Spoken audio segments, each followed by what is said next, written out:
Hey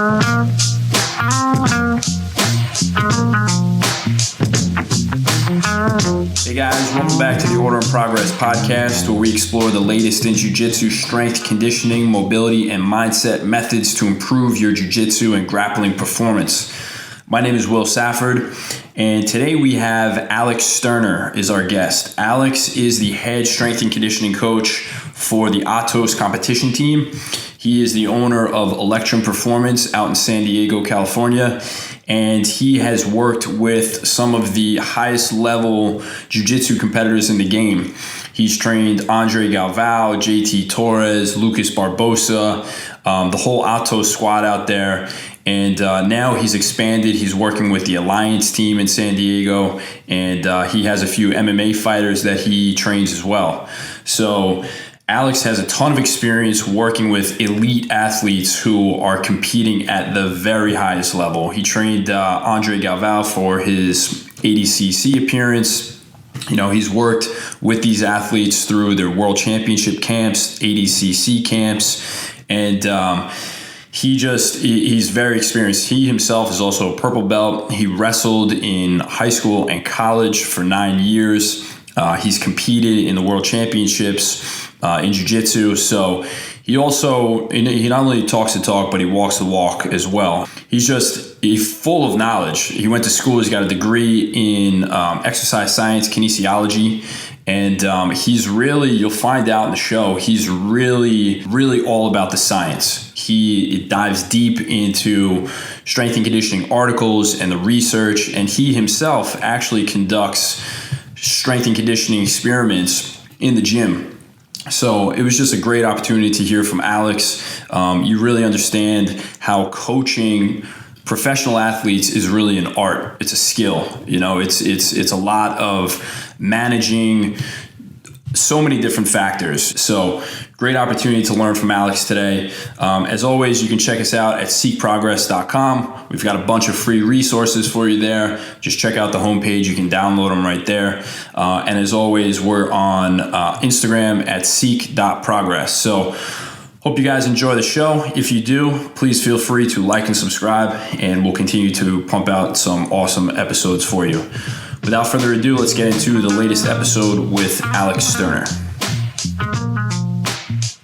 All right, so we're back here with Alex Sterner. Alex, how are you, man? I'm doing well, Will. How are you? I'm pretty good. Now, you just opened up, or you just started your own facility in San Diego, right? Yep. So can you just kind of tell us a little bit about that? What's kind of like your philosophy of your gym there? Yeah, so the business Electrum Performance has been around for a few years now. We work primarily with jiu-jitsu athletes. And before, we were renting out facilities, never really had a consistent home base. But the idea is we got a location that's pretty central. We've obviously got the strength and conditioning equipment. We've got a podcast room, as you can see here. And we've even got some Fuji mats down so that we can have that all-inclusive facility to really produce some good content for the BJJ community. Gotcha. So you guys, I mean, it's a gym. Is it open to the public, or is it just strictly for jiu-jitsu athletes? So it's open to the public in the sense that we don't just train jiu-jitsu athletes. I'd say about half of our members are jiu-jitsu athletes, about another half are lifestyle clients. But we don't have like open lift hours. Everything is structured training. So before COVID rolled through, our business model was up to 4 clients per coach per hour. And everybody has an individualized program, right? So they've got that aspect of individualization, depending on what they're doing. They're not just showing up for a group class. But at the same time, they have the benefit of it not being as pricey as a one-on-one session because they're sharing that time with a few other people. Now, since COVID rolled through, we've had to reduce those numbers somewhat, but that's still the overall idea. Gotcha, man. That sounds awesome. I don't think I can name any gym out there that really just caters to jiu-jitsu athletes. That's amazing. It's awesome. Yeah, no, it's been a long time dream of ours, and it's pretty nice to finally have it all coming together.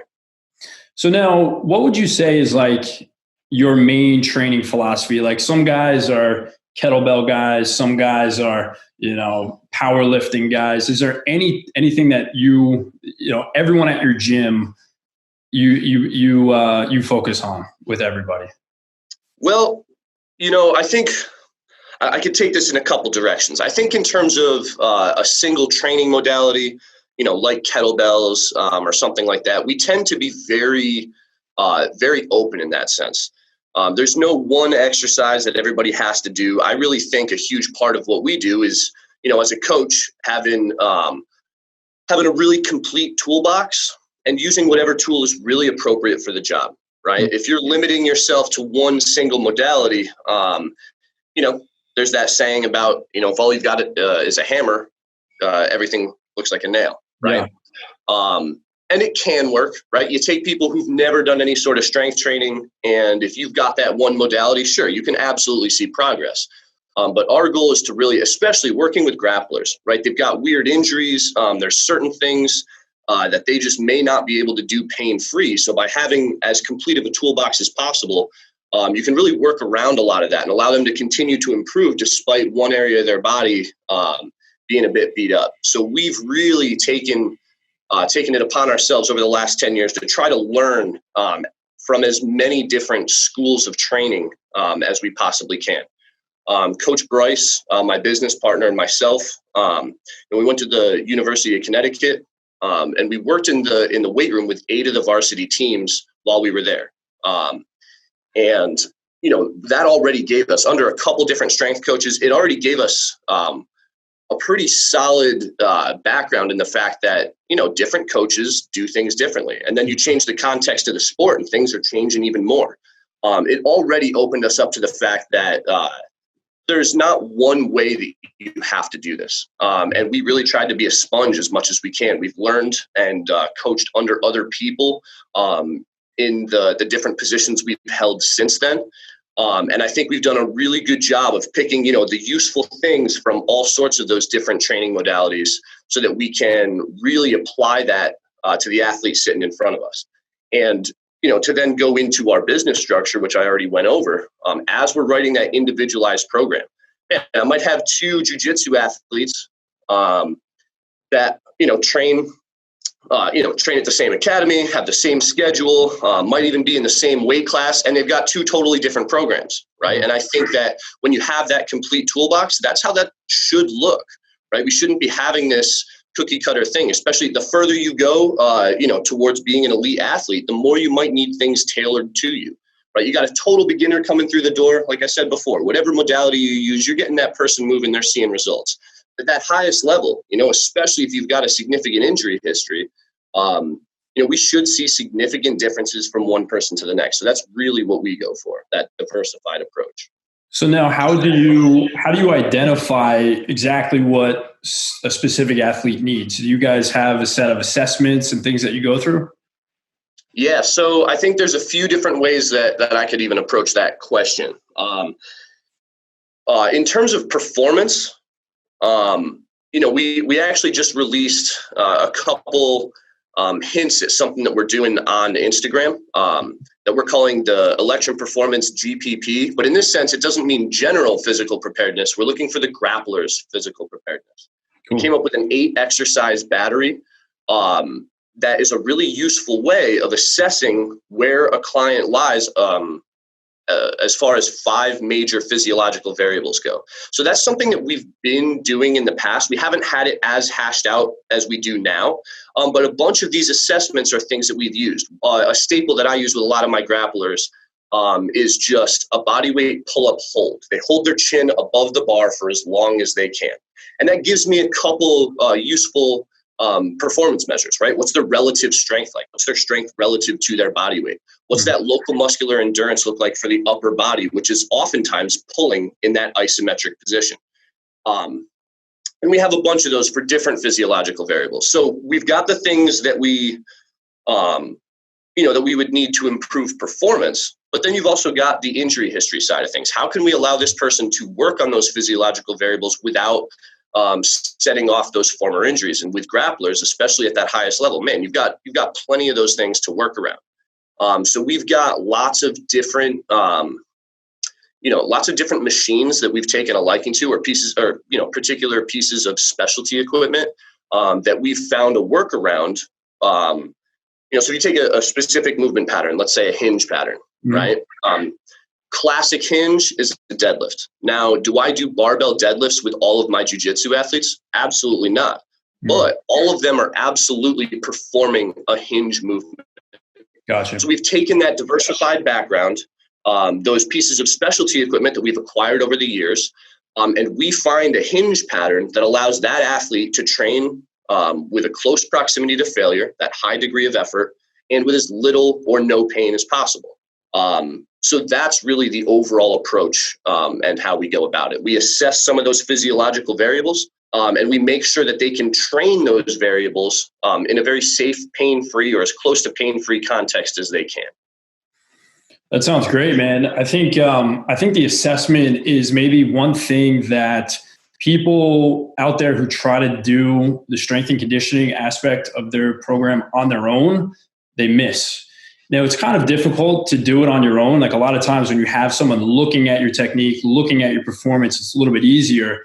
But yeah, that's a huge area that people don't take into account. They just start working out, and it's like, well, why don't we identify some of the things that you really actually need to help your overall performance?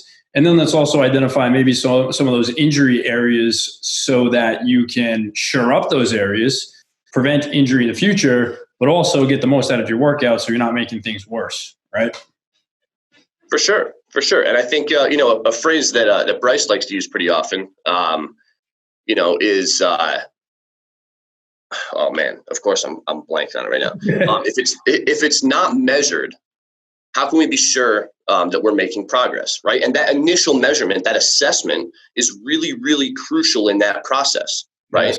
How are we marking progress? And I mean, there's very simplified ways we could go about that, right? Simply keeping a training log can be, that can be a form of that. Right. But I also think even as far as assessments, these cookie cutter assessments that you see sometimes, like the FMS, man, I'm not a huge fan of that, right? I think that just like your training modality, your assessments should fit both the coach and the individuals that you're working with.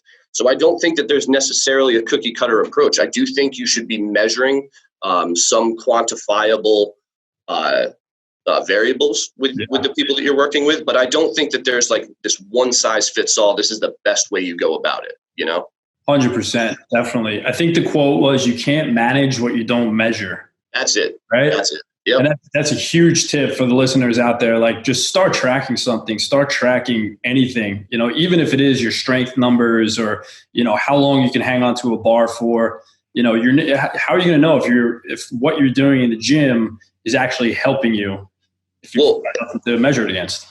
Yeah. And there's something in that context that I really want to highlight. When we're looking with grapplers, right, all the time, you'll hear them say something. They, as any athlete is, they're really, really skilled at identifying patterns, particularly in their own performance, right? But when they go and they go to a training session and they feel like they gassed really easily that day, that's a really subjective feeling. Right? Is it the fact that maybe they've taken a hiatus from no gi and they've only been training in the gi, and it's not actually the physiological variable of their conditioning, be it glycolytic or their aerobic base?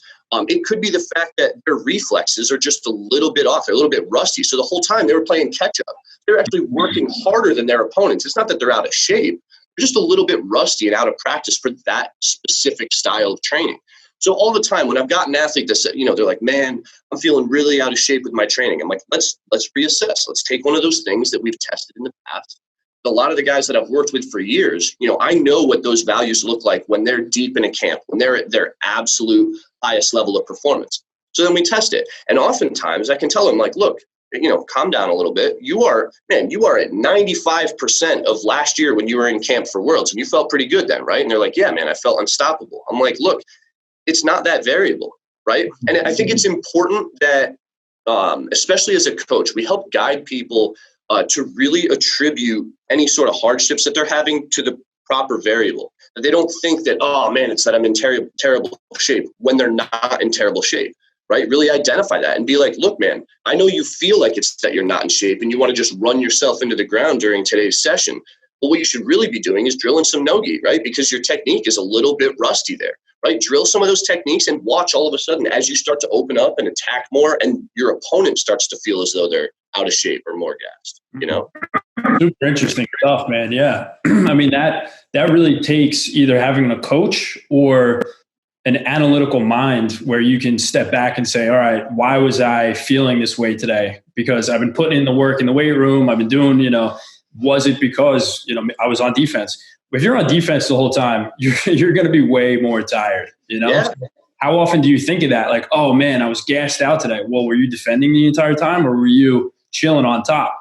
Because when you're chilling, you got someone in side control, it's completely different type of picture there. So that's interesting insight there for sure.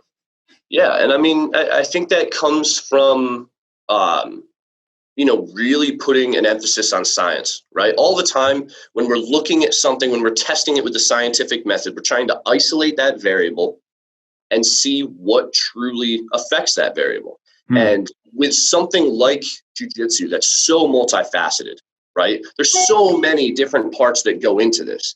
Are we really attributing the proper thing to that experience that we're having? Or are we sort of seeing patterns, or is our confirmation bias leading to one thing or another? I mean, another perfect example that I have with grapplers, I wonder if you've heard this as much as me. Man, they put on 5 pounds, 10 pounds maybe, and they go, oh man, my guard just feels so tight, like I've lost mobility. And it's like, man, I'm sorry, 5 to 10 pounds, for an adult male is not enough to affect your mobility. You put on 30, 40 pounds and it's mostly in the torso, and we're talking about playing guard and going into deep hip flexion.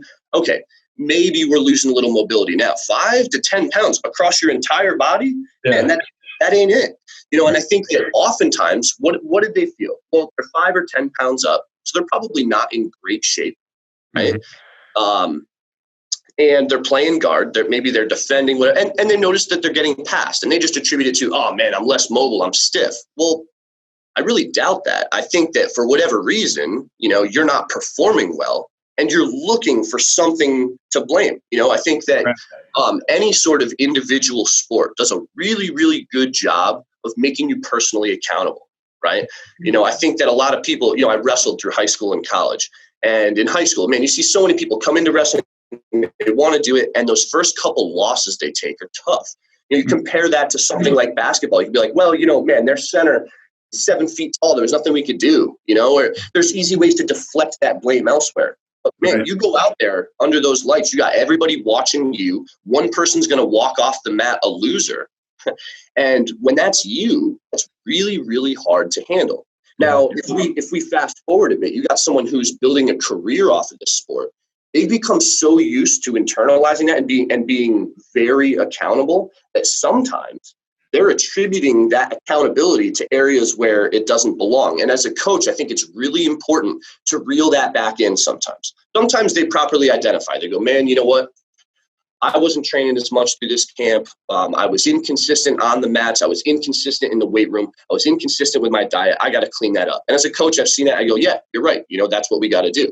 There's other times where, man, that accountability just takes a weird path to something else. And you've got to be able to identify that, from that coaching perspective and be like, you know what, let's really reevaluate that. I mean, is that really what we're going to attribute it to? And I think that oftentimes these assessments can help us do that. Don't just take my word for it. Let's retest it, right? Oh man, my cardio is terrible. Okay, well, let's find out, you know? And I think it's important that we do that. Or, oh man, I'm feeling weak. Well, are you actually weak, or are you just getting to your positions a little bit late? There's so many moving parts with combat sports. I mean, with MMA, it just like you multiply all that by like 100, which, thankfully in jiu-jitsu, you've got only the grappling to worry about.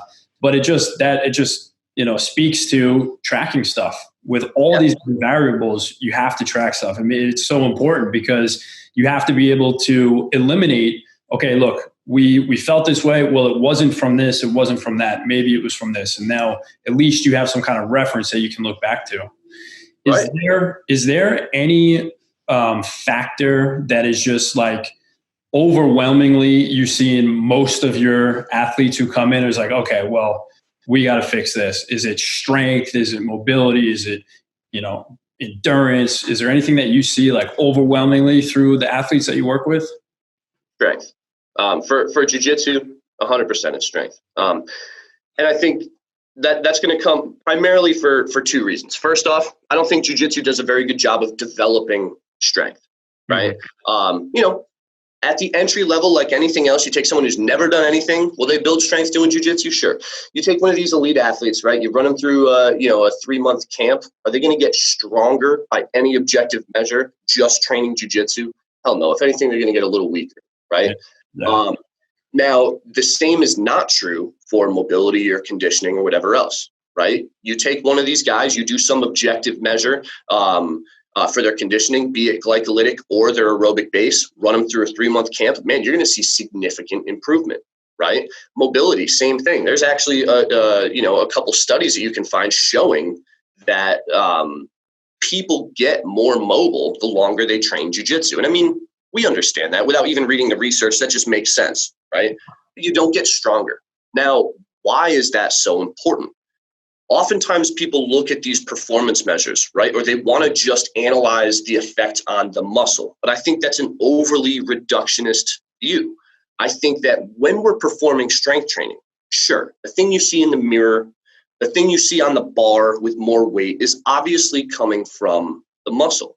But the muscles aren't the only thing hypertrophying and getting stronger, right? We've got the tendons increasing in thickness and getting stronger. We've got the bones that those tendons insert on, remodeling and getting denser and stronger. And then we've got the ligaments through the joints that were being brought through a range of motion, getting larger and stronger as well. I mean, some of those avascular structures take a bit longer, but that's definitely happening, right? And in a sport designed around destroying those very structures, that is the most paramount objective that we have in the weight room. Do I want these guys to be better conditioned and to be able to, burst for that scramble late in their fight? Of course. Do I want them to have the finishing power and the strength to be able to execute on the submissions that they get in? Totally. But I think by and large, we've got this false dichotomy for this strength versus technique.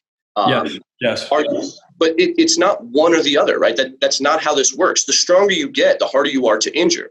Harder you are to injure over the course of a year or 5 years or 10 years, the more time you're spending on the mats. The more time you spend on the mats, your technique's going to be, right? We can have strength and technique. We just have to be intelligent about how we work on both of those.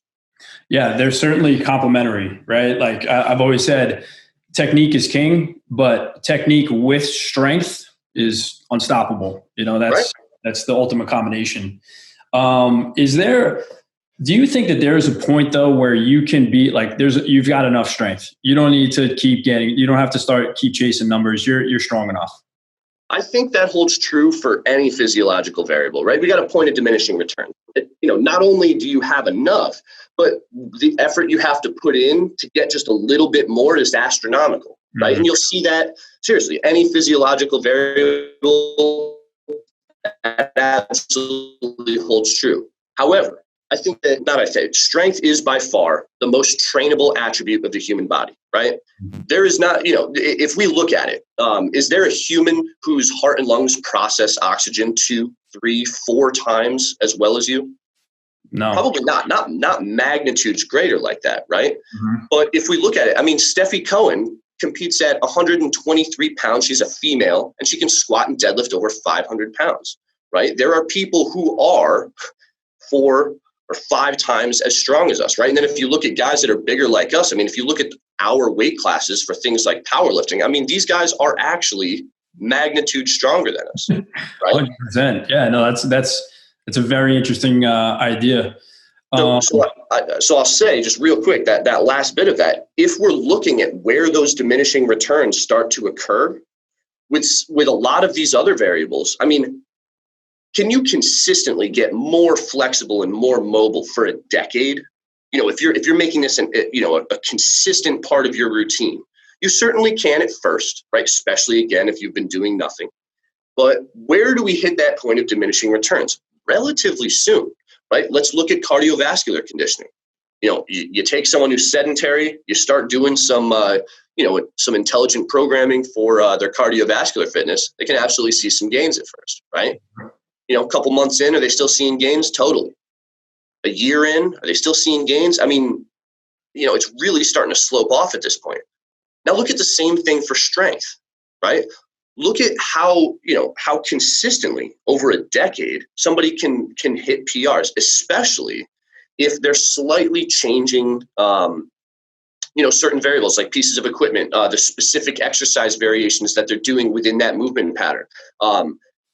There is a point of diminishing returns, but that is much farther off for strength than it is for other things. Especially then, we're starting to look at the muscle again. But let's look at those avascular structures. I mean, how much longer does it take a ligament to hypertrophy and to remodel in a way that it gets stronger? It doesn't get the same type of nutrients and blood flow that your muscles do. So that actually if we're looking for that adaptation, we have to look further down the line. So I think in terms of the first thing I address with athletes, strength. And the thing that I'm addressing the most when I've been working with them for a long period of time is strength, right? A lot of those other things start to fade into more of a maintenance thing. Obviously, we want to maintain that mobility that we've earned, right? We want to, if I get a guy and he goes into a hard camp and his conditioning is through the roof, we want to maintain that, right? We don't want to let them just slope off for 2 months afterwards where they're partying, doing whatever, and then, it just crashes again, right? We want to maintain it as best we can, but we're not pushing new boundaries in those realms quite as much, right? Especially with, you start looking at a black belt, right? I mean, how much more condition can they get? They can, but not by magnitudes, right? Strength, sometimes you get a black belt, you get these guys that have been competing in jiu-jitsu for years, and how consistently have they been doing strength work? A little bit here, a little bit there. Man, they can make leaps and bounds in terms of their strength. Yeah. So that tends to remain the focus as time goes on as well. Now, are there any specific kind of strength protocols that you abide by? I tend to think the 5x5 is just too much volume for a grappler, especially someone who's competing or training 5-6 days a week, twice a day. That's just going to crush them. Mm-hmm. What do you tend to play around with? So I don't think that there's any sort of popularized routine that I think would be the best.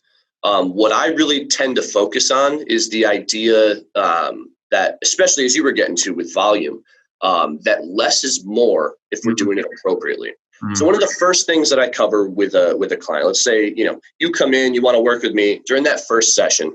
I'm going to cover a couple things. First off, never worked with you before. So we're going to start super light with the first exercise that we're doing. Obviously, after you've done your general warm up and stuff, we're going to start super light. I'm going to make sure your technique looks good. But as soon as you rack that bar or whatever piece of equipment we're using first question I'm going to ask you is, how many more reps could you have performed before you failed, right? How many reps in reserve you have? There's plenty of ways we can go about it, but I usually keep it in general terms for that client, right? And I get them thinking right off the bat with a warm-up set, with something, the answer is going to be 10, 15, maybe could have way more, right? I want them thinking that way, because if we want to get quality volume as opposed to junk volume, right? If I load up a client with 30, 40 sets in a single session, by default, they're going to drop that effort level way down because they look at it. They go, this isn't a sprint. This is a marathon, right? I've got a ton of things to get through. And they're going to purposefully cut their, without even thinking about it, they're going to cut their rest periods. They're going to just sort of fly through it at relatively low effort levels. But what I like to do is very early on, I identify that skill and I try to hone that with that client. How many reps from failure were you, right? And I get them thinking that way and I get them working at that. And what we want to do, if we want to have a session that's really effective, that isn't loaded with that junk volume, right? That's taxing the things that we're trying to build. I'm not just talking about the muscle. I'm talking about really placing a significant load on those tendons, those bones, those ligaments, right? We want to train at a relatively high effort level, right? With a pretty high load for that rep range. Generally, I want to shoot for about 2 to 3 reps from failure. It's enough to be effective to elicit that change in those structures, but it's not so close to failure that it's going to run that person into the ground and make their next session on the mats complete garbage, right? You want to be in that Goldilocks zone. And for us, that's certainly within 5 reps of failure, but ideally 2 to 3, right? When we do that, we don't need a ton of working sets per session, right? Generally speaking, the meat of my program consists of 4 exercises, right? You got a lower body hip dominant, lower body knee dominant. One of those will normally be unilateral, upper body push, upper body pull.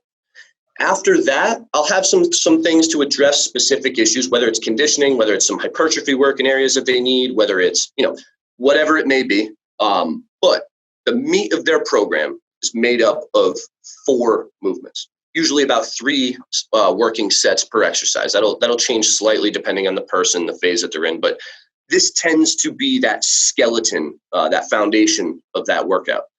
And what we're really looking for is, that less is more mentality. If we're doing a good job of honing that skill and getting truly 2 reps from failure, right? Not what we say is 2 reps, but really like 2 more, and then, man, you better rack that bar because you're going to get crushed, right? We don't need a ton of working sets, like I said. So the meat of their workout is 4 exercises, right? That's 12 working sets if they're doing 3 per exercise. A lot of people would look at that, and it's funny. Sometimes on DMs when a client posts their training session for the day, we'll get DMs of people, running the gambit, like, hey, is that really the whole workout? Or some people that are just outright rude, like, oh man, that's weak. I do double that in my session. And like, they're commenting on like, Lucas Barbosa's program. And I'm like, okay, buddy, I'm sure you're more advanced than he is in the weight room. But the thing is that if we just get used to adding more and more and more, we never really get all that good at training at that close proximity to failure. And that's the thing that we want to do. We've taken some time to really figure out what that minimum effective dose is. Because just like there's a diminishing return in terms of performance, there's certainly going to be a diminishing return in terms of work you can get done in a single day in the weight room, right? We want to be on that heavy upslope, and we want to be way before it levels off or starts to go down, right? Man, you work out for 3 straight hours and you do 30 hard sets. And that is like, you're coming down. That is way too much, right? Especially if that person's going to train jiu-jitsu later in the day. Yeah. So that's really, as opposed to any one thing like 5x5 or the 5-3-1 or anything else like that. We really try to focus in on the reps in reserve, get the athlete, empower them to make that call themselves to say, this was X number of reps from failure. Get them very good at that skill. We ask them all the time. We got that group in there. I see someone finish a set. I yell across the room. I go, hey, Tiago, how many reps from failure was that? Right. And they just get used to that. They get used to answering that. And we get used to talking about it. They come in on a bad day. They go, man, I am just roasted from comp class earlier. My joints aren't feeling great. I'm feeling fatigued, whatever. I go, hey, today we're going to drop it even further. We're going to go 4 or 5 reps from failure. We're going to keep working on our technique. And we're going to treat this strength and conditioning session like a drilling session, right? When they're dealing with a ton of cumulative stress in jiu-jitsu and they go to their head instructor and they go, man, I am just beat up. I'm here, but man, I am beat up and I got nothing left to give. Oftentimes they'll be like, okay, today we're going to focus a lot more on drilling. Same thing here. We're working on our technique. We're keeping, the different movement patterns fresh in our mind. But we're taking our foot off the gas pedal a little bit. And sometimes it's important to do that, especially when we come to the realization that every single training session that they have on the mats is not the same. It's not even close to the same.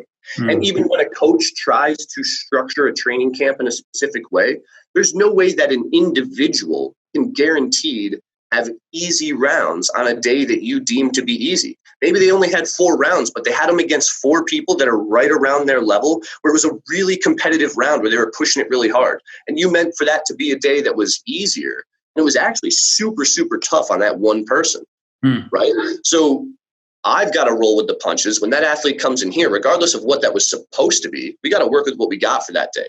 So again, we really, really try to focus on that skill, because that allows us to communicate really well with our clients. And it also allows our clients to execute the training program in the way that best complements their mat time. Gotcha. Man, that's a super interesting approach toward everything there. It sounds like you're really working smarter, not harder. And it's all up to the individual. So you completely eliminate like, okay, guys, we're doing percentages today. We're doing 75%. We're doing whatever it is. No, this is going to be 2 reps below what you think you could do for a max. And it just makes it a lot simpler to manage. Okay, you know what it's going to feel like. You know what failure is going to feel like for you. It's going to feel different for you. So you guys are going to be using different weights. And it just sounds like a really smart way to kind of just manage. Now, what do you do when guys come in, especially elite athletes, and they're like, Coach, I mean, God, I don't feel like I got a hard enough workout. Like I want to go harder. I want to do more. I feel like that's for combat athletes, that's a big part of coaching, is telling them we got to take the foot off the gas here. Yep. So, I mean, that's a great question. I would say, like I said before, I've got our clientele is about 50-50, right? Lifestyle clients versus jiu-jitsu athletes and competitors. And I would say if I was going to generalize, for lifestyle clients, I'm usually the gas pedal, right? Hey, we got to pick this up a little bit. We got to push. Oh, that was 2 reps from failure. Okay, let's do an AMRAP on the next set, and let's really see if it's 2 reps. And what do you know? They can do 10 more reps, right? And now I teach that as an empowering moment. I go, look, you're way stronger than you give yourself credit for, right? But in general, that tends to be the trend you see with lifestyle clients. Man, with jiu-jitsu competitors, especially at the highest level, man, it's the opposite, right? Yeah. You'll see them barely struggle to rack the bar. They put it back up. They're taking a deep breath. They're almost like sitting down. And I'm like, oh, how many reps from failure? They're like, oh, I had 3 more. And I'm like, okay, no way in hell you had 3 more, So yeah, I think the important thing there, and this is something that we've gotten very, a lot better at in the last year or two, is finding safe context for complete all-out max effort, right? Because there's certain times where that's not ideal, right? Let's say I just, gave somebody a burnout of a ton of walking lunges. Man, that, the fact that it's unilateral, the large range of motion they're going through, they're going to be super, super sore, right? So if we take that moment, that's a terrible application of max effort. Right? Do I think unilateral work is important? Totally. Is it something that I hit with all of my athletes? Absolutely. But I try to be, as cautious as I can with it, because that's something that could leave somebody way too messed up for a quality session later. So what are those ways we can do that, where I can let somebody really open up without taking a ton out of it? And the easiest answer is isometrics. Right? We're not going through a large range of motion. There isn't that eccentric loading that's going to leave them super sore, but it could be brutal. That pull-up test that I brought up before, man, you want to absolutely smoke somebody, have them hang from the bar, especially an elite athlete who's going to be up there for a minute plus, right? Mm-hmm. And yell at them, get them hyped up, because it's not going to trash them. It's not like a maximal deadlift that's going to leave them with that CNS fatigue that has them, like just dogging it through their training session on the mat and then laying there like awake at night. You know what I mean? It doesn't have that.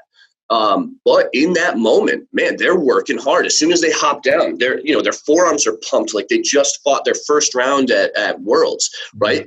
So I think there's a lot of ways that we can do that. That's one example. Another one that we love doing are farmer carries, right? And we have a specific farmer carry protocol for that 8 exercise battery. But just in general, a farmer carry is not going to, absolutely destroy somebody. The hardest part about it, or the part that causes you to fail, is usually local muscular endurance in the forearms, right? And while it's tough in that moment, it's an isometric. It's not like we're bringing the forearms through that eccentric muscle action that's going to leave them super sore for their session later. It's just going to burn a hell of a lot then. And then later it won't be so bad. Another example is using a rice bucket. That's strictly concentric muscle actions. Again, there's no eccentric there. There's no way for the muscles to really get overly sore, even though they get super, super pumped while they're doing it. So with those guys, and those guys are common in jiu-jitsu, right? The ones that have to feel like they've just tortured themselves in their session. I've got these things that I entertain that a little bit instead of just shutting them down. Because the other thing I've realized, when I tell them, nah, you're done for today, Then I check their story and they're running stairs and and I'm like, oh my God, like I can't get them to chill. So you got to sort of fool them a little bit and have these safe contexts for truly max effort stuff. So they feel like they're totally shot, but you know that you're managing those variables and you're like, you know that when they go home, they're actually going to rest, which, nobody was ever like, yeah, wow, I got overtraining syndrome from the rice bucket. Yeah. It just doesn't happen. Right. So we use those things and we sprinkle them in regularly so that they feel like the training is enough, even though in general, like we are really controlling those variables and we're not letting them beat themselves up too much. Man, it's the art of coaching right there. That's what it all comes down to, knowing your athlete, knowing your client, and then being able to pull the right levers at the right time to get what you need out of them. Getting back to we've got a lot of listeners who are just kind of like recreational hobbyists, but they want to somehow get an edge on the mat by adding in, strength and conditioning, things like that. Obviously, we've touched on strength training. I think that everybody can benefit from strength training. Is there anything, like you came out with a post the other day with some of your favorite exercises? Is there anything that you think would people could add to their routines, this week, and over time start seeing some good benefits for jiu-jitsu, if it's unilateral training or whatever it might be? Yeah, I mean, well, it depends on how, if we want to keep it super surface level, I think the best thing we can do are compound movements, right? Movements that are going to hit multiple joints at once. Mm-hmm. I break down strength training into two distinct phases. We've got the skill acquisition phase, right? If it's an exercise you've never done before, right? Like I brought up walking lunges. I think it's a great bang for your buck exercise. Never done them before, purposefully that first time, do them a bit light, right? Just like the first time that you're taught a technique in class, your professor doesn't just have to go, okay, now we're going live. I want to see everybody hit that technique without drilling it. First, you bring that difficulty way down. You have your opponent give you the exact reaction you want to be able to hit that technique. Same thing here, right? The thing that I like to focus on is that we have total control in the weight room. So what we want to do is we want to start difficulty really low, focus on skill acquisition. Then as soon as you are proficient in that skill, I then liken it to going live in jiu-jitsu, and then we open it up. So whatever it may be, to get back to your question, multi-joint exercises, right? The single, the lunges, the squats, the deadlift patterns, upper body pushing, upper body pulling, and right there we've covered pretty much everything, right? We could make it more complicated than that, but take those movement patterns and whatever you have available. If you're stuck at home during a quarantine and you love your back squats, but all you have are dumbbells, grab a heavy dumbbell, do some high effort sets of goblet squat. Man, a goblet squat becomes overlooked for advanced lifters. Grab whatever dumbbell you have available, keep your heels flat on the floor, and hit some high effort goblet squats. Those things are brutal. The isometric for the upper body to be able to maintain that. I mean, we don't need to go super flashy or complicated.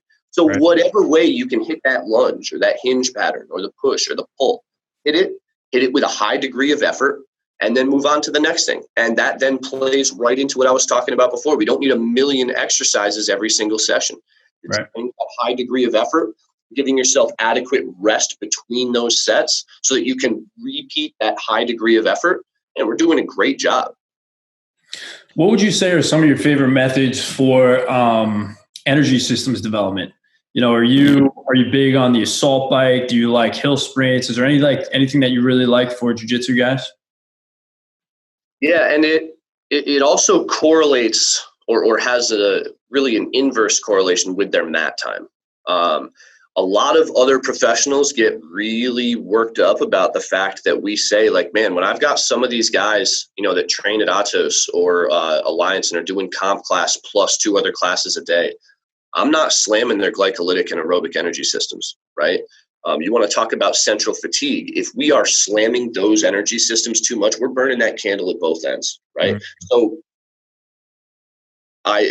this does definitely trigger some people, but when I'm working with those higher end athletes and they're getting adequate mat time, I hit that, pretty few and far between. Not never, right? But we're very particular about adding that stress in. Now, if you're more recreational, and you're only able to get in there twice a week, yeah, let's hammer that stuff, right? And what I like to do is have things, I really like to separate variables as best I can. Don't try to do 10 things at once, right? If you want to do something that's more glycolytic, with those very intense bursts with timed rest, do that, and just that for that day for energy system development, right? Hit your strength work, which is going to be primarily that, the creatine phosphate system. Then we've got that glycolytic work, and don't even worry about the aerobic for that day, right? We don't have to hit everything every single day, right? Hit those two, again, with a high degree of effort, right? Shelf it for that day. Maybe the next day you're lifting again, you're hitting that creatine phosphate, and then you're hitting aerobic, and don't worry about your glycolytic that day, right? You don't have to do these crazy circuits and everything else. So for energy system development, generally, like I said, I like to hit that strength stuff, hit those bang for your buck strength exercises, because those are the things that are going to give those initial gains, but they're also going to foster that long-term improvement and really make that person more resilient and harder to injure.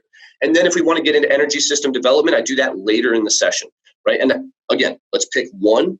Let's do it, correctly. If you've got, if you've identified that your aerobic base is lacking, if between rounds you've recognized that your training partners, for whatever reason, are able to recover faster than you, that's a good indication that, okay, we've got to work on that, right? Or again, we've got certain things in our exercise battery that on Electrum Performance will be releasing more objective ways you can recognize that.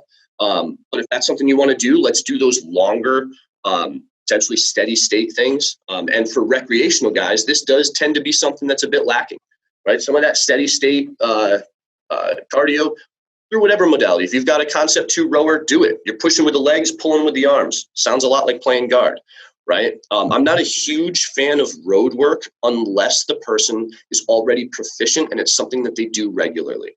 I'm not going to throw in a ton of road work. Like, there have been times, we've all done it. You haven't run in a while. Your friend drags you out for a 5-mile run and your legs are annihilated, right? Again, we want to train to be more active. We're not trying to train so hard that you can't move the next day. That's very seldom a good application, right? So road work can be good. If you were a runner in the past and you tend to do it somewhat regularly, great, do it. But if you're not, that's fine. Find a piece of equipment that's lower impact, that's not going to tear you up, and leave it so that you can't train hard when you have your sport-specific training.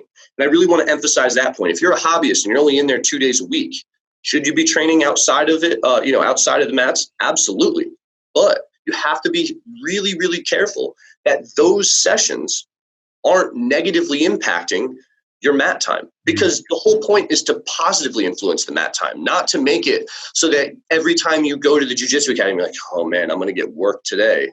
That's not what you want. You want to go in there and you want to feel like $1 million. You want to train at full speed. So you're getting, those reflexes and those, that coordination that you're going to need further down the line. So yeah, energy system development, I like to really separate it as best you can. Man, great stuff. I feel like I could just, pick your brain for hours, but last couple of questions I have for you. You did speak a little bit about like recovery. Is there anything that you really find that helps with, what are some of the best, advice that you have for recovery for combat athletes? Same as recovery for everybody else, right? We love to just create these mental gymnastics. I don't know if you could already tell that I'm a little bit fired up about this one. This one really strikes a nerve, right? We love to create these mental gymnastics that the answers that there's got to be some secret. It's got to be out there. I'm going to find it. I'm going to pay someone. They're going to do the perfect body work. They're going to hit that one little trigger point, release everything, and my body's going to heal in a way that it's never healed before in my entire life. It's not true, right? That's not how these things work. The things that we're avoiding, if you look at it, is let's really look at sleep, right? Sleep, by and large, is the thing that is limiting most people's recovery, right? But what does it take for us to have higher quality sleep? Well, we're going to have to be disciplined, right? You're going to make sure that you're starting to wind down and go to bed at a time that you'll be able to get enough quality sleep before you wake up for work or for training or whatever else the next day, right? That means not having your phone in front of your face, shining that light at you up until the moment you fall asleep, right? Probably an hour before you're ready to fall asleep, you should be tucking that phone away elsewhere, right? And these are the habits that people don't want to do. They don't want to do. They would rather continue to stare at that phone until 1 a.m., wake up, feel like crap, go to that bodywork guy and think that they're doing the right thing, even if it costs them money, rather than change those habits, right?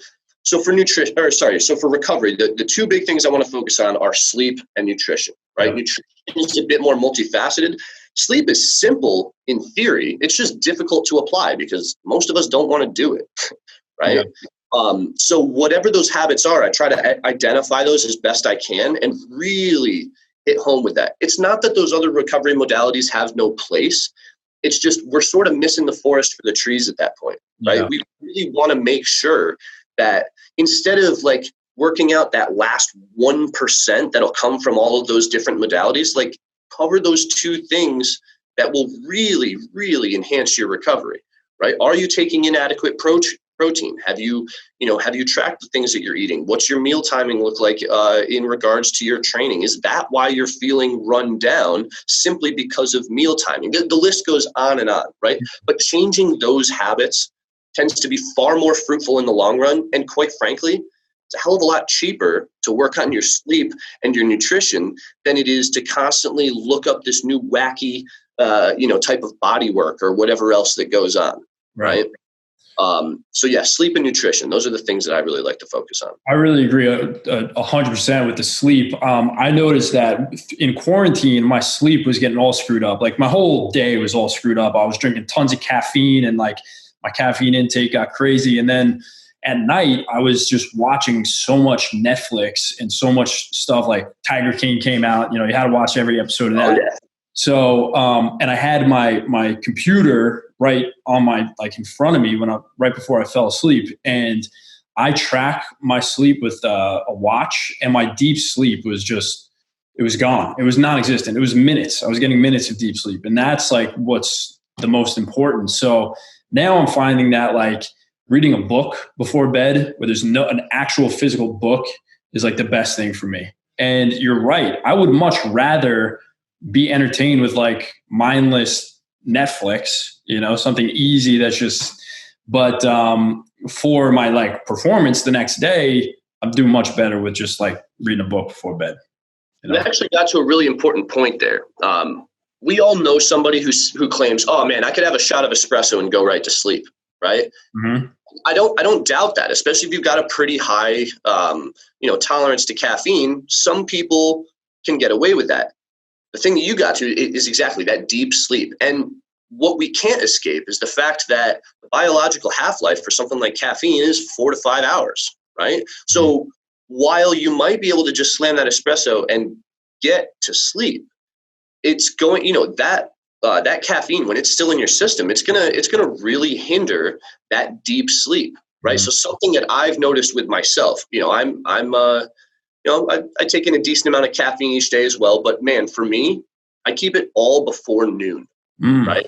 Because then as I'm rolling through, it's giving me ample time for those levels to work their way down so that by the time I am going to sleep, first off, it's not another thing stacked against me in terms of keeping me up. But then when I do fall asleep, I can more quickly get to that restful state because it's not, the caffeine isn't coursing through your veins.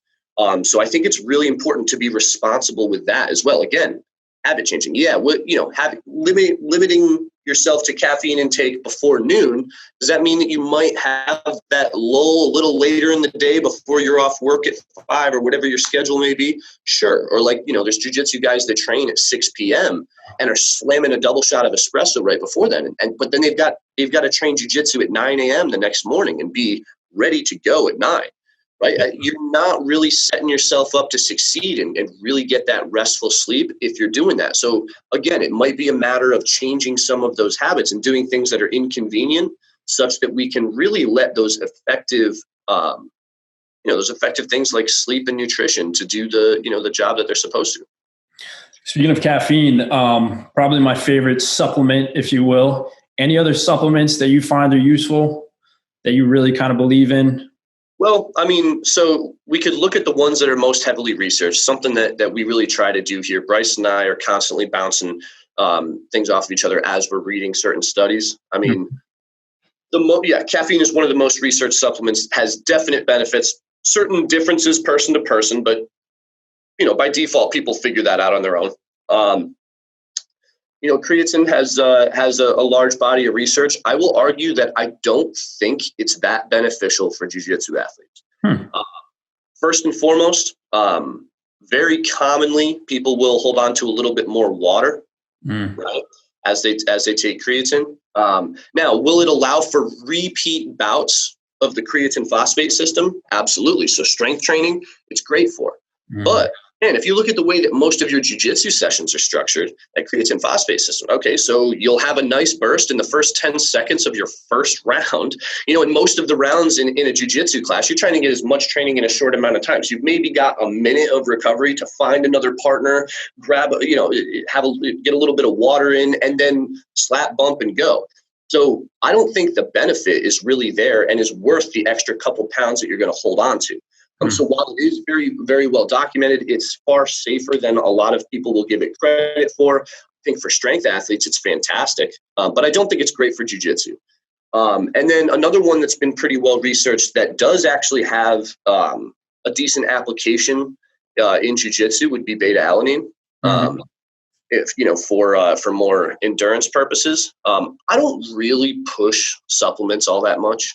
Again, even look at the root of that word, right? Supplement, in addition to. What are we adding it to? Right? If we're adding it to a bunch of crap, then we're not really getting that benefit anyways, right? With some of my higher level athletes, when I know that they've got everything, all their other ducks in a row, I'll sort of recommend that. What I tend to do much more is shoot down the misinformation, right? I'm not really, again, supplements are just not my overall focus. But sometimes, for example, you got an athlete cutting weight and I see them slamming their BCAAs, right? And they're like, oh man, it's 0 calorie. And I'm like, well, that's due to a loophole in FDA guidelines, right? You only have to list calories from carbohydrates, fat, and protein. And since BCAAs are technically the building blocks for protein, they don't have to list the caloric value. But if you have 5 grams of BCAAs in some sort of supplement, that will have the same caloric value as 5 grams of protein, right? That would be 20 calories there. Now, it's not a ton, but it's important that we're really approaching that. And then, the fact that BCAAs have shown a little bit of merit in the literature when compared to nothing. When they compare it to equal amounts of protein, particularly a complete protein, it actually, they don't really hold up as well as the protein. So if it's going to be the same number of calories anyways, and protein tends to work a little bit better, that's where I'll take that out there. I'll be like, look, let me explain some of these things to you. It's not doing what you think. I know you're watching your weight, but if you're watching your weight, that's all the more reason to make sure that those calories that you're taking in are doing exactly what you want them to. Yeah. So that tends to be more what I focus on. If I assess an athlete and their aerobic base isn't great, I'm like, what I'm not doing is like, man, all you need is some beta-alanine and you'll be right where you want to be. Like, no, let's change up your training a little bit, Yeah, I think you nailed it earlier. Get your sleep and nutrition down. Just what you're eating, that should be enough for you. You don't need to really add anything to it. Final piece of advice for, let's say, the recreational athlete who's looking to get an edge. Anything that you can just guide them with?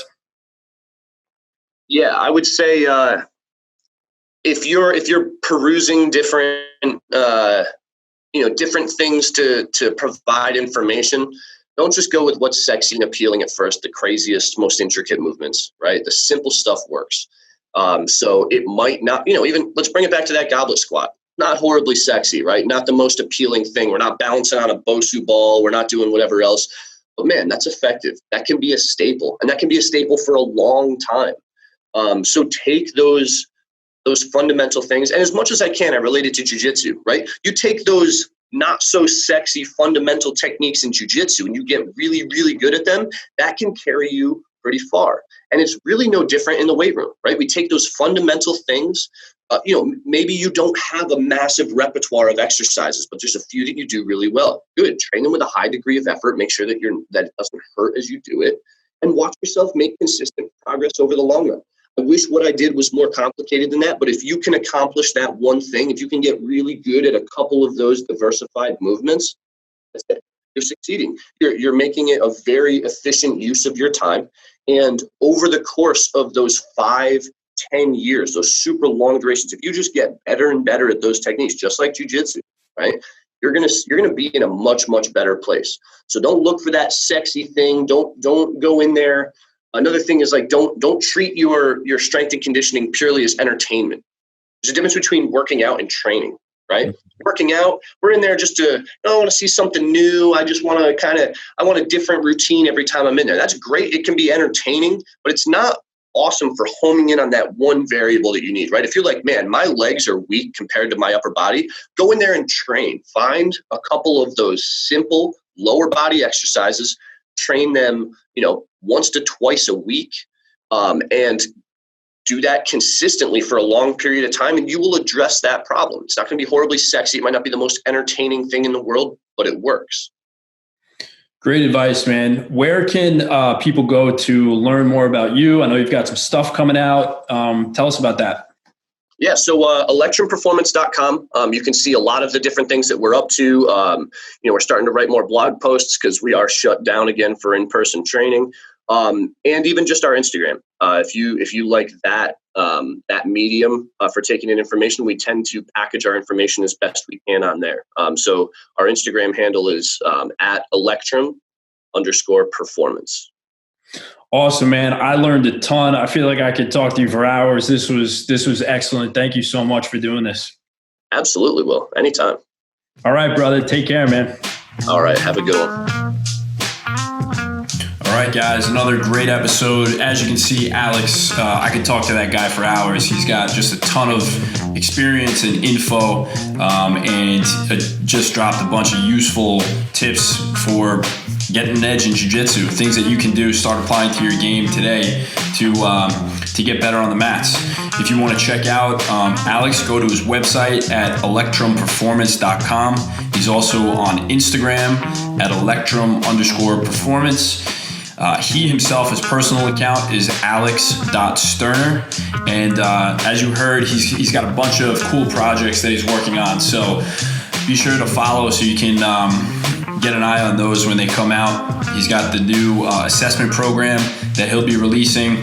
And he's also working on books, and he's just got a ton of good things coming in the pipeline for grapplers. So be sure to check him out. Thanks as always for listening. As always, you can check us out at seekprogress.com, on Instagram at seek.progress, and we will catch you guys on the next episode.